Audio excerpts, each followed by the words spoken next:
يا رب صل وسلم دائما أبدا على حبيبك الخلق كلهم.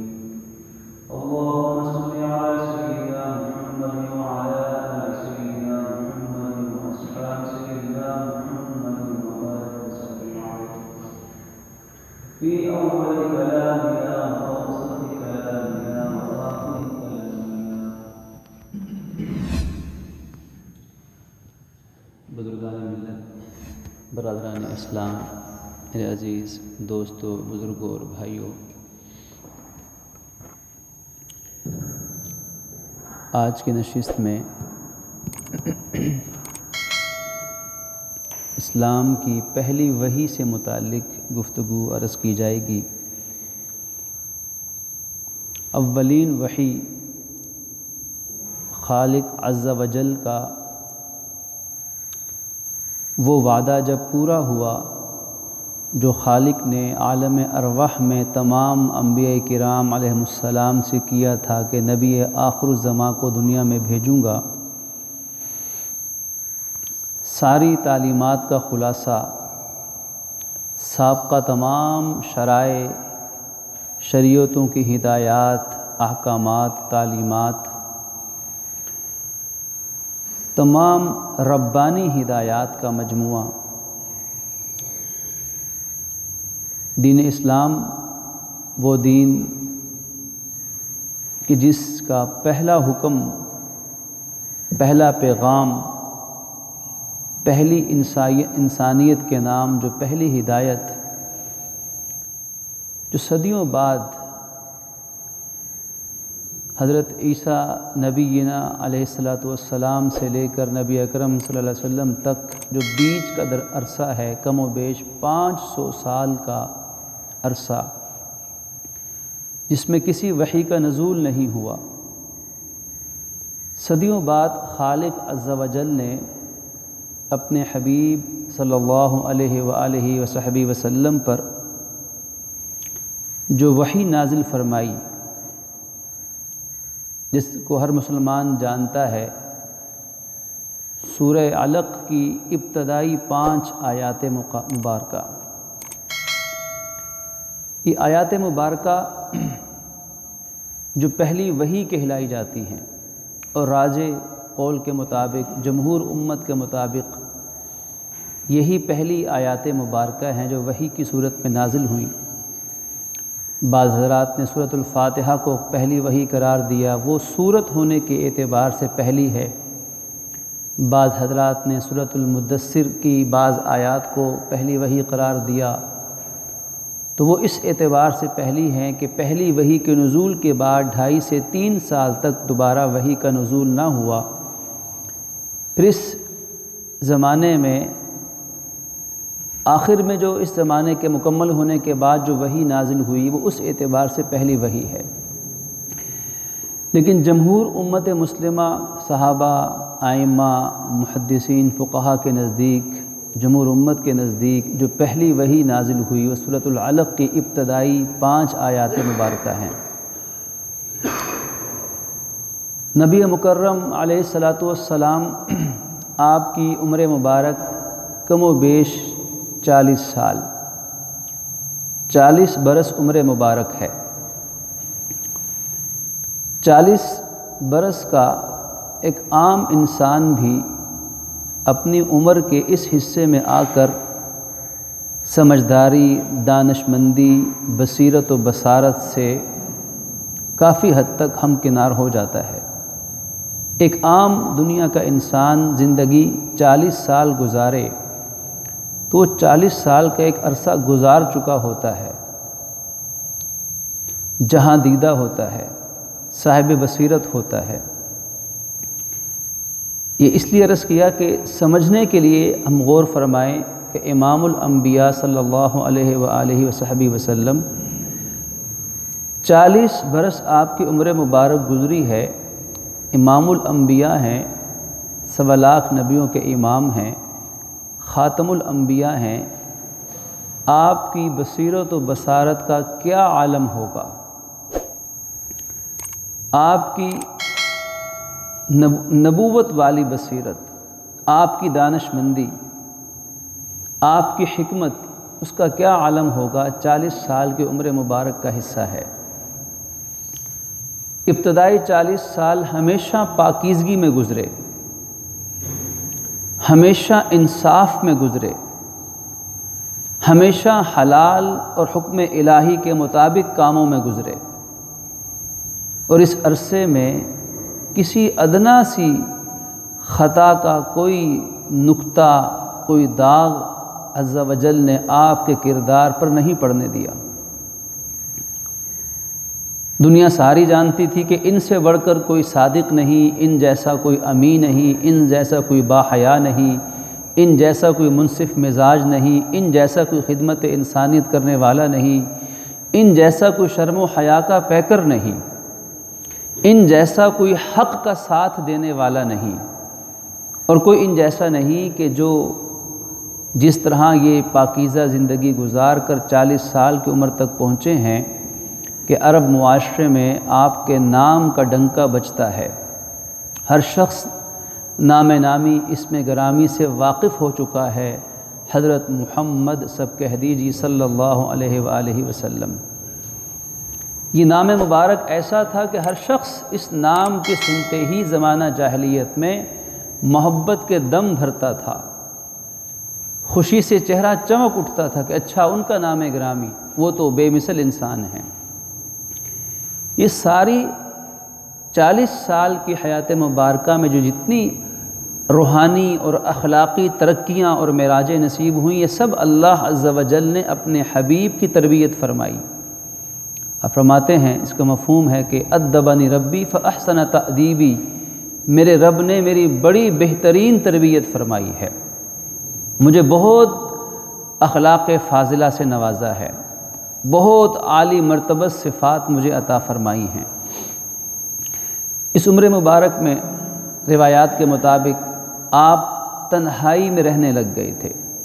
جبل النور جو مشہور پہاڑ ہے، خانہ کعبہ سے 2-2.5-3 کلومیٹر یا میل کے فاصلے پر ہے، جنت المعلا قبرستان کے قریب ہے۔ یہ 2-2.5-3 کلومیٹر کا جو فاصلہ ہے جبل النور، اسے آج دنیا اسی لیے جانتی ہے کہ ہمارے آقا کے قدم یہاں پڑے ہوئے ہیں، ورنہ کوئی اس پہاڑ کا نام بھی نہ جانتا۔ اور پھر یہ پہاڑ دور سے دکھائی دیتا ہے، اس میں ایک غار موجود ہے جسے دنیا غار حرا کے نام سے جانتی ہے۔ اس غار میں انسان حاضر ہو تو اس کے بالکل اس کے چہرے کے رخ پر اگر دہانے کی طرف، اس کے منہ کی طرف انسان اپنا چہرہ کرے تو اس کا رخ قبلے کی طرف ہو جاتا ہے۔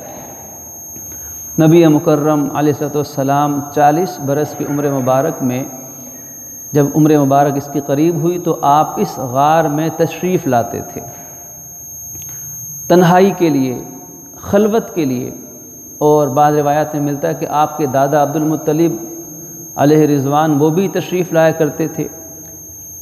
آپ نے اس غار کو، اس جگہ کو اللہ رب العزت کی عبادت سے منور فرمایا، اور یہاں ذکر و اذکار میں لگتے، اللہ کے عبادت سر انجام دیتے، چاہے وہ دین ابراہیمی کے مطابق ہو۔ ظاہر ہے کہ اس وقت تک نماز روزے کا حکم تو نہیں آیا تھا، لیکن عبادت میں لگے رہتے، اللہ تعالیٰ کی طرف رجوع رکھتے، غور و فکر کرتے رہتے، اللہ رب العالمین کی نعمتوں کو سوچتے، ذکر اور فکر میں وقت گزارتے، اعتکاف کی نیت سے یہاں جلوہ افروز ہوتے، اور اپنے کئی دنوں کا راشن یہاں لے آتے، ساتھ ضروری چیزیں ساتھ تشریف لے آتے، اور اس وقت گھر تشریف لے جاتے جب یہ پتہ ہوتا کہ اب گھر والوں کو میری ضرورت ہے، کہ اس موقع پر بھی حقوق العباد کو آپ نے ادا کرنا ضروری سمجھا، اپنے اہل خانہ کے حقوق آپ نے اس موقع پر بھی ادا فرمائے۔ پھر وہ وقت آیا کہ جس کو ہر مسلمان جانتا ہے کہ فرشتہ جبریل امین علیہ السلام عظیم فرشتے ہیں، مقدس روح ہیں، امانت دار روح ہیں، سید الملائکہ ہیں۔ آج دنیا عیسائیت نے حضرت جبرائیل علیہ السلام کو 3 خداؤں میں سے ایک خدا مان رکھا ہے، ہمارے دین کی تعلیمات یہ ہیں کہ جبرائیل علیہ السلام بڑے عظیم المرتبت فرشتے ہیں، لیکن نہ خدا ہیں، نہ خدا کے بیٹے ہیں، نہ ان میں خدائی صفات ہیں۔ اللہ کے بندے ہیں، مقرب فرشتے ہیں۔ قرآن پاک میں کئی جگہوں پر ان کا ذکر نام نامی اس میں گرامی آتا ہے۔ انبیاء کرام علیہم السلام پر وحی لاتے رہے ہیں، مشہور فرشتے ہیں۔ یہود کو ان سے بڑی تکلیف تھی۔ یہود کہتے تھے کہ ہم اس قرآن کو اس لیے نہیں مانتے کہ یہ قرآن فرشتہ جبرائیل لے کر آیا، اور جبرائیل وہ فرشتہ ہے جو ہمارے آباء و اجداد پر اللہ کی طرف سے عذاب لایا کرتا تھا۔ خالق عز و جل نے جبرائیل علیہ السلام کا دفاع خود کیا ہے، اور قرآن کی آیت میں فرمایا ہے کہ جو شخص دشمن ہے اللہ کا، اللہ کے رسول کا، جبرائیل کا، میکائیل کا، تو اللہ ایسوں کا خود دشمن ہے۔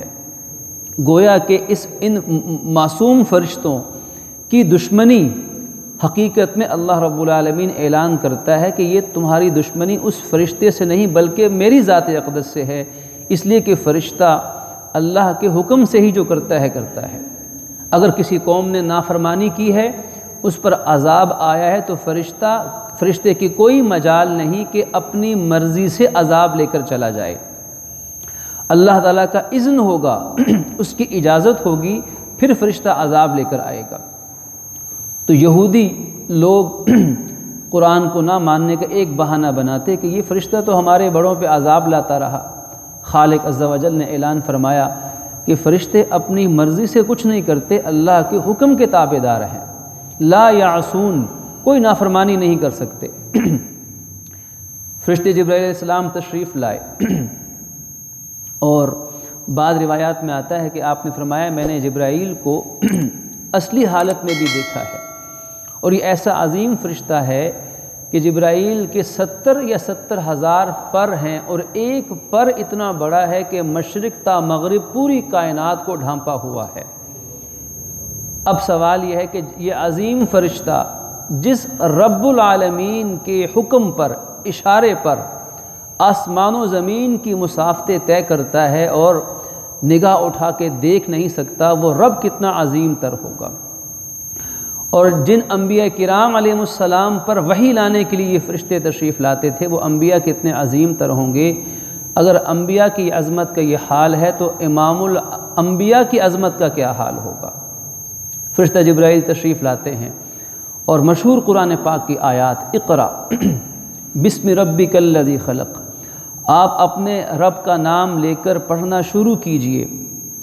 الذی خلق، جس نے انسان کو پیدا کیا ہے۔ خلق الانسان من علق، جس نے انسان کو جمے ہوئے لہو سے، خون سے جمے ہوئے لوتھڑے سے پیدا کیا ہے۔ اقرا وربک الاکرم، آپ پڑھتے رہیے، اور آپ کا رب بڑا ہی مہربان ہے۔ الذی علم بالقلم، جس نے انسان کو قلم کے ذریعے سے علم سکھایا ہے۔ علم الانسان ما لم یعلم، انسان کو وہ کچھ سکھایا ہے جو انسان کو نہیں علم تھا۔ یہ پہلی 5 آیات مبارکہ، ان آیات مبارکہ میں اگر ہم غور کریں تو پہلا لفظ ہے اقرا۔ اقرا کے معنی پڑھیے۔ قرآن پاک کی تلاوت کو قرات کہا جاتا ہے۔ قرات قرآن یعنی پڑھنا، تلاوت کرنا۔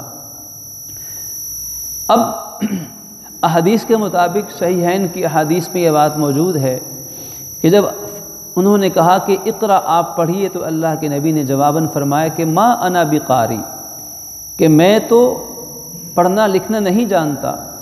اس کا مفہوم یہ ہے کہ عرب معاشرے میں قاری یا پڑھنے والا اسے کہا جاتا تھا جو لکھ سکتا ہو، یا لکھی ہوئی چیز کو، لکھی ہوئی تحریر کو پڑھ سکتا ہو، الفاظ شناس ہو۔ اب نبی اکرم صلی اللہ علیہ وسلم نے کسی انسان سے پڑھنا لکھنا کبھی نہیں سیکھا، اس لیے کہ کسی نبی یا رسول کا کوئی غیر نبی استاد نہیں ہو سکتا۔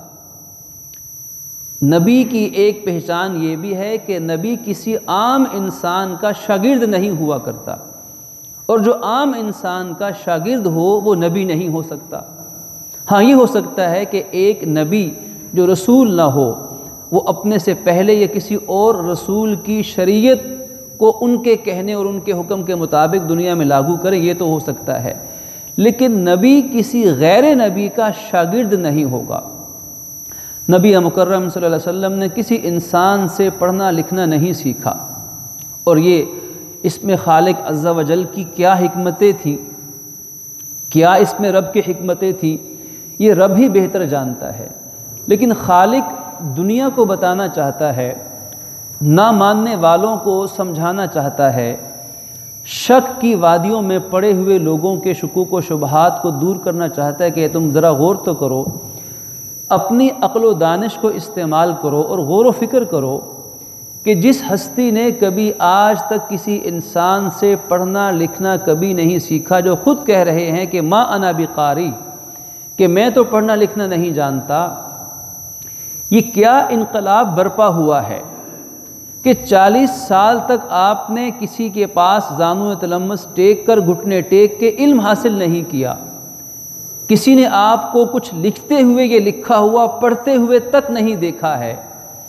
کسی تعلیمی ادارے میں کبھی قدم نہیں رکھا ہے، نہ آپ شاعر ہیں، نہ شاعری فرماتے ہیں، نہ خطابت کی تعلیم آپ نے لی ہے کہ عرب کی طرح بڑے بڑے خطباء کی طرح آپ خطابت اظہار فرماتے ہوں، ایسا کچھ نہیں ہے، نہ کبھی آپ نے کوئی بڑا دعویٰ زندگی میں کیا، ہمیشہ زندگی عاجزی انکساری کے ساتھ گزاری ہے، بہترین انسانی اوصاف سے مزین ہو کر زندگی گزاری، کبھی کوئی دعویٰ نہیں کیا، کبھی کسی الہام، کبھی کسی کشف کا آپ نے اظہار دعویٰ نہیں فرمایا، اور البتہ اتنا ضرور ہے کہ بعض روایت میں ملتا ہے آپ نے اتنا ضرور فرمایا کہ مجھے اللہ تعالیٰ جو خواب میں دکھاتا ہے، جب جاگتا ہوں تو بیداری میں وہ خواب سچا ہو جاتا ہے، جنہیں رؤیا صالحہ کہا جاتا ہے، سچے خواب نبوت کی نشانیوں میں سے ایک نشانی تھے، نبوت کے اعلان سے پہلے، نزول وحی سے پہلے سچے خواب اللہ پاک آپ کو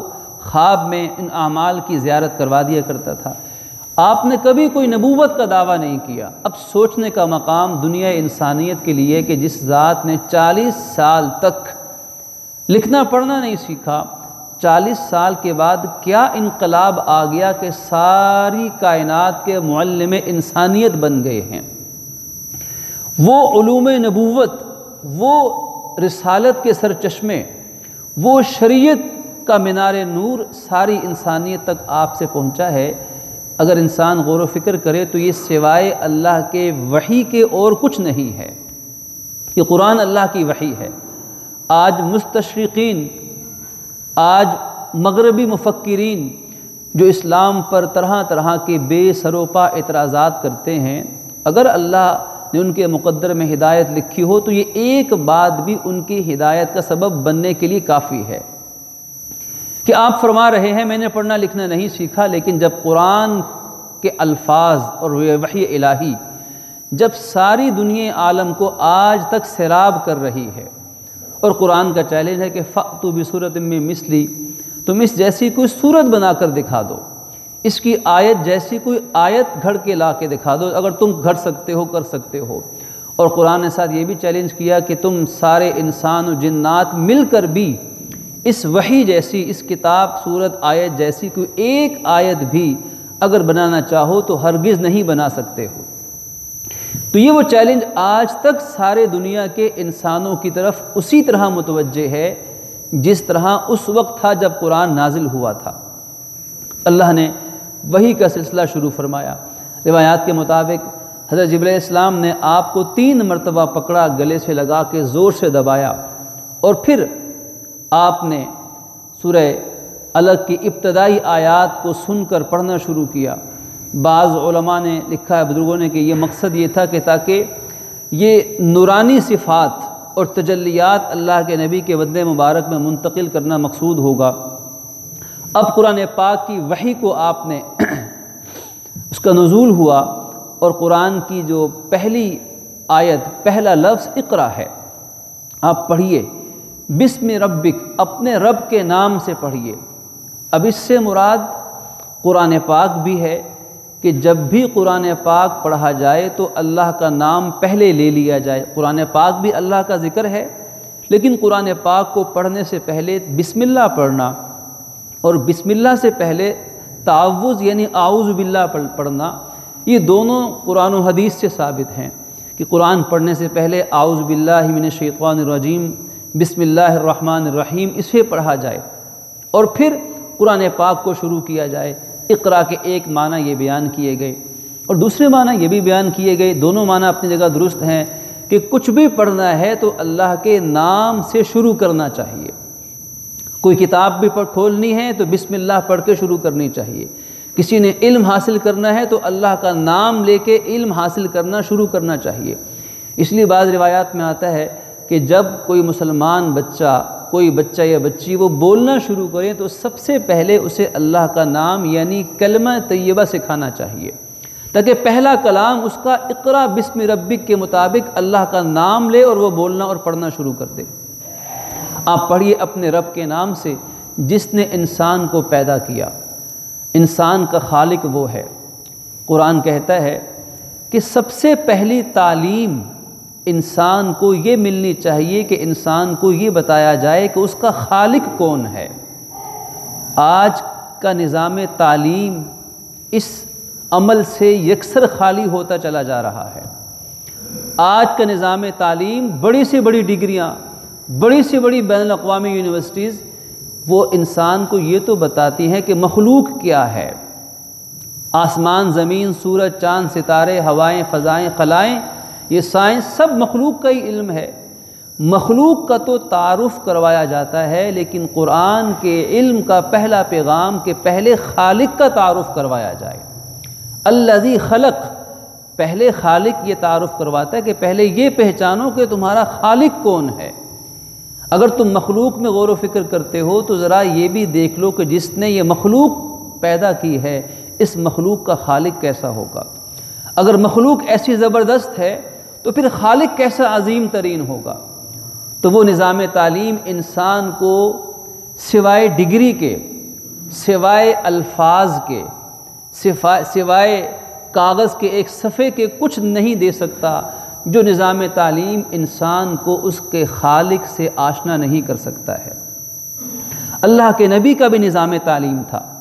نبی اکرم صلی اللہ علیہ وسلم رحمت عالم ہیں، معلم انسانیت ہیں، ساری انسانیت کے استاد اور عظیم معلم ہیں۔ آپ نے بھی تو کوئی نظام تعلیم بنایا تھا۔ آج اللہ کرے کہ اس نظام تعلیم کی طرف امت مسلمہ کو آنے کی توفیق ہو جائے، اسے سمجھنے کی توفیق ہو جائے۔ اس نظام تعلیم کا سب سے بنیادی نقطہ تھا خالق کو پہچان کر اس سے وفا شیاری کرنا ہے۔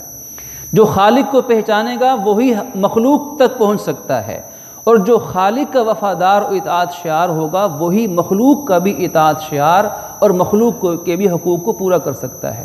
اقرا بسم ربک الذی خلق، اپنے رب کا نام لے کر پڑھیے جس نے انسان کو پیدا کیا۔ اور اس سے یہ بھی پتہ چلا کہ اصل علم یہ ہے کہ اپنے خالق کو پہچانا جائے۔ مخلوق اور دنیا کی چیزیں انہیں علم کہنا مشکل ہے، یہ معلومات ہیں۔ اصل علم وہ ہے جو نور ہے بندہ مومن کے، انسان کے دل میں آتا ہے، اور اس نور کی روشنی میں انسان اپنے رب کو پہچاننا اور رب کا حکم ماننا شروع کر دیتا ہے، اسے علم کہا جاتا ہے۔ خلق الانسان من علق، پھر وہ خالق انسان کو دعوت فکر دیتا ہے کہ دیکھو تمہیں اس خالق نے کس چیز سے پیدا کیا ہے۔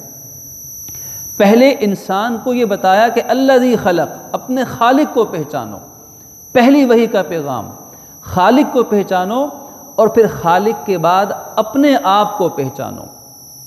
خلق الانسان من علق، یہ انسانیت کی پہچان ہے، یہ انسانیت کی خودی کا سفر ہے۔ وفی انفسکم افلا تبصرون، تم اپنی جانوں میں غور نہیں کرتے کیا؟ غور و فکر نہیں کرتے؟ تمہارے اپنے اندر اللہ کی خالقیت کی نشانیاں موجود ہیں۔ انسان کس چیز سے بنتا ہے؟ انسان کی پیدائش کس مادے سے ہوتی ہے؟ انسان غذا کھاتا ہے، اس زمین سے نکلنے والی، مٹی سے نکلنے والی غذا کھاتا ہے، پانی پیتا ہے، پھر اس غذا اور پانی سے انسان کے جسم کے اندر مادہ منویہ نطفہ پیدا ہوتا ہے، پھر اس ایک ناپاک پانی کے قطرے سے خالق اپنی قدرت کا بے مثل مظاہرہ کرتے ہوئے خالق کہتا ہے یصورکم فی الارحام، تمہاری ماؤں کے پیٹوں میں، رحم مادر میں وہ خالق تمہاری تصویر سازی کرتا ہے۔ اور پھر وہ پانی کا ایک قطرہ، ایک ناپاک بوند وہ جم جاتی ہے، جمع ہوا خون ہے، پھر اس کے بعد وہ لوتھڑا بنتی ہے، پھر اس میں ہڈیاں بنتی ہیں، پھر ان ہڈیوں پہ گوشت چڑھتا ہے، پھر پورا وجود انسان کا بن کے رب العالمین اس میں اپنے امر سے روح پھونک دیتا ہے۔ اب یہ ساری انسان کی تخلیق، یہ انسان کو انسانیت کی پہچان کروائی جا رہی ہے کہ تم کیا تھے اور ہم نے تمہیں کیا سے کیا بنا دیا ہے۔ اسی لیے علماء نے لکھا ہے کہ فرمایا کہ اقرا بسم ربک الذی خلق، اپنے رب کے نام سے پڑھیے۔ اپنا اسم گرامی رب ذکر کیا ہے، الحمدللہ رب العالمین۔ اللہ رب العالمین سب سے پہلے ہمیشہ انسان کو اپنی ربوبیت کا تعارف کرواتا ہے کہ اگر اللہ کو پہچاننا ہے تو ذرا دیکھو کہ اس نے تمہیں کیسا بنایا ہے۔ تم رب کو پہچانو گے تو تمہیں معبود برحق سمجھ میں آ جائے گا، انسان کیا تھا، کیا سے کیا ہو گیا۔ خالق کہتا ہے سورہ دہر کے اندر کہ ایک وقت تھا کہ ہر انسان اس حالت میں تھا کہ جس حالت کا ذکر کوئی اچھی محفل میں کرنا پسند نہیں کرتا ہے۔ انسان کی ایک حالت یہ تھی کہ انسان اپنا ذکر کسی اچھی محفل میں نہیں کر سکتا، اور وہ کیا تھا، انسان کس حالت میں تھا اور کیا سے اللہ نے انسان کو کیا بنا دیا ہے۔ تو اپنی تخلیق میں غور و فکر کرنا کہ میں خود بخود نہیں بنا، میری تخلیق خود بخود نہیں ہوئی، اس آسمان کو میں نے نہیں بنایا، اس زمین کو میں نے نہیں بچھایا۔ جب نہ میں اپنا خود خالق ہوں، نہ میں آسمان و زمین کا خالق ہوں، تو کیا یہ سب چیزیں خود بخود پیدا ہو گئیں؟ اگر خود بخود پیدا ہو گئی تو اسے بھی انسانی عقل تسلیم نہیں کرتی۔ اگر خود بخود پیدا نہیں ہوئی تو پھر کسی خالق نے انہیں پیدا کیا ہے۔ وجود الہی کا اقرار ہے۔ پہلی تعلیم اسلام کی خالق کو پہچانو اور پھر اپنی تخلیق میں غور کر کے مخلوق کو پہچانو تاکہ انسان کے دل میں جذبہ شکر پیدا ہو جائے۔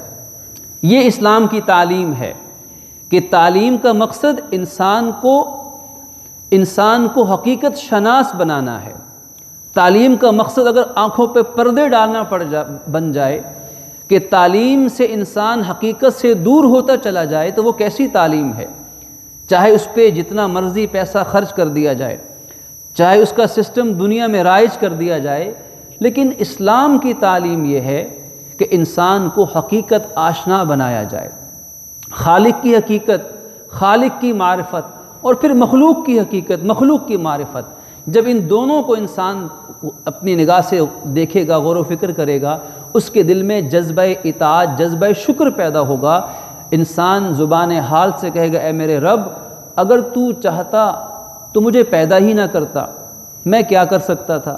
اگر تو چاہتا تو مجھے کیڑے مکوڑوں کی شکل میں پیدا کر دیتا، اگر تو چاہتا تو مجھے وحشی درندہ بنا دیتا، مجھے کوئی ناپاک جانور بنا کے پیدا کر دیتا۔ اے میرے خالق، تیرا احسان ہے کہ تو نے مجھے احسنی تقویم میں انسان بنا کے پیدا کیا ہے۔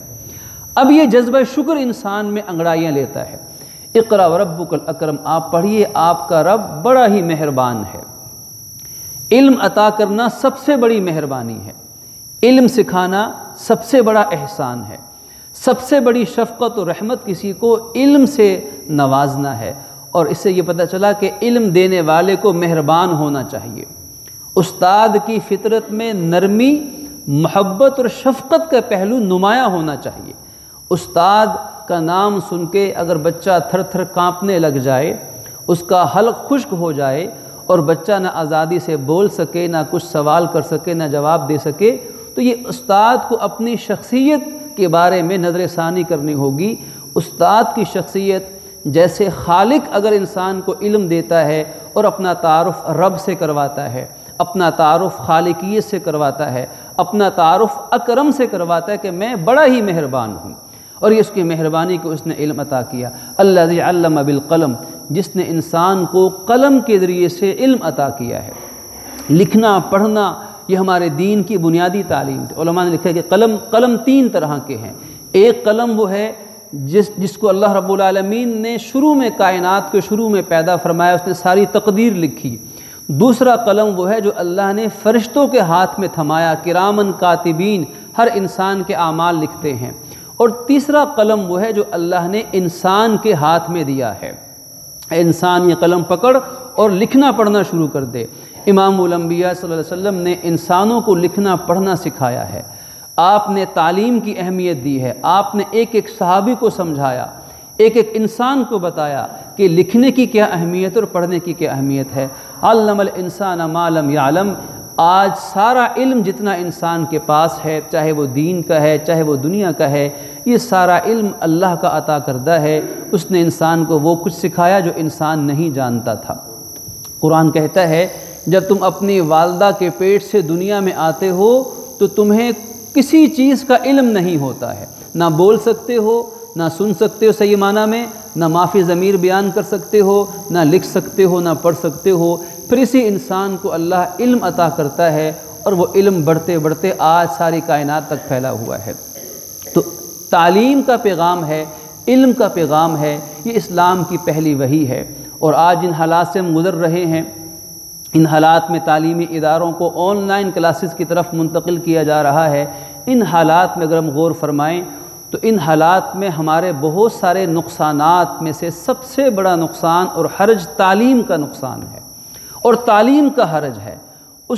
آج ہمارے بچے، چاہے وہ دینی تعلیم ہے چاہے وہ عصری تعلیم ہے، تو ان حالات میں ہمیں غور و فکر کرنا ہے کہ کیسے اپنے بچوں کو جو بھی ممکنہ ذرائع تعلیم کے ہیں، چاہے گھروں کے اندر تعلیم ہے چاہے آن لائن تعلیم ہے، اپنی نسلوں کو تعلیم سے محروم نہیں ہونے دینا، یہ اسلام کا پیغام ہے۔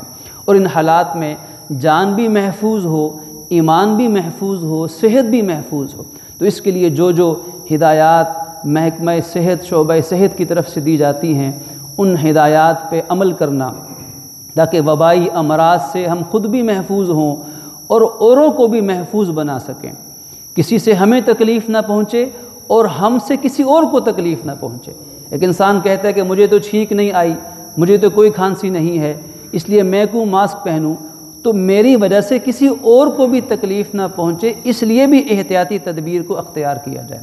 مسجد میں تشریف لائیں، عام کسی مجمع کے اندر جائیں تو ماسک کا استعمال کیا جائے، ہاتھ دھو کر ہاتھوں کا دھونا سنت نبوی بھی ہے۔